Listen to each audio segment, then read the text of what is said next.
Et certaines richesses portent encore des voix. Les faits. Il y a des fortunes propres, celles qu'on peut raconter sans détour, sans trembler. Et il y a les autres, des richesses construites dans le silence des autres, dans des systèmes où certains ont gagné parce que d'autres ont perdu bien plus que de l'argent.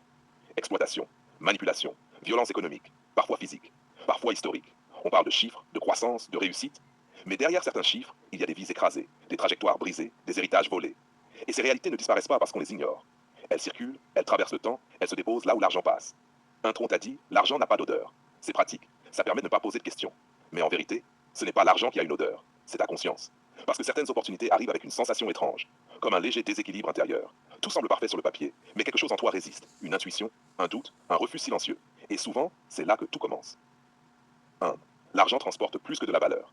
Un billet, ce n'est pas juste un moyen d'échange. C'est un vecteur d'histoire. Il transporte une intention, une origine, une énergie, même si le mot dérange.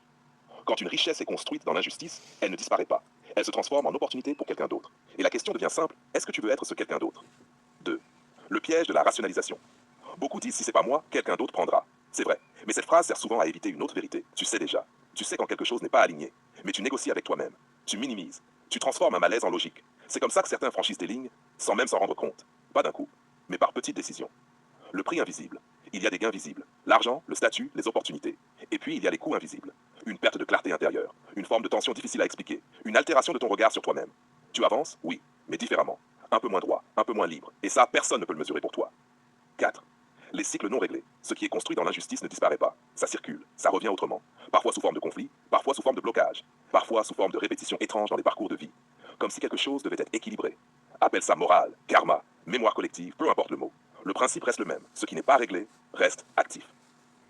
La sélection silencieuse. Certaines personnes refusent des opportunités, pas parce qu'elles ne sont pas capables, mais parce qu'elles sentent. Elles sentent que tout n'est pas bon à prendre. Et ce choix, souvent invisible, crée une différence énorme sur le long terme.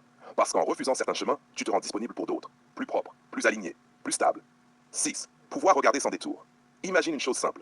Tu dois expliquer en détail l'origine de ton argent devant quelqu'un que tu respectes profondément.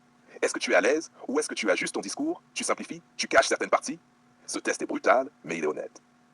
7. L'argent qui dérègle. Tout argent n'élève pas. Certains amplifient le meilleur, d'autres réveillent le pire. Pas parce que l'argent est mauvais, mais parce que son origine influence sa trajectoire. Et toi, au milieu de ça, tu deviens le point de passage. Les systèmes ouverts. Maintenant, les vraies questions. Celles qui ne laissent pas tranquille. Est-ce que tu prends une opportunité ou est-ce qu'elle te prend lentement? Est-ce que ton silence est une forme de complicité? Est-ce que refuser est une perte ou une protection que tu ne comprends pas encore? Est-ce que tout ce qui te fait avancer te fait réellement grandir? Est-ce que certaines richesses sont en réalité des dettes déguisées? Et surtout, à quel moment tu décides que ton intégrité a un prix? Conclusion. Il y a des gens riches et il y a des gens en paix. Parfois, ce sont les mêmes.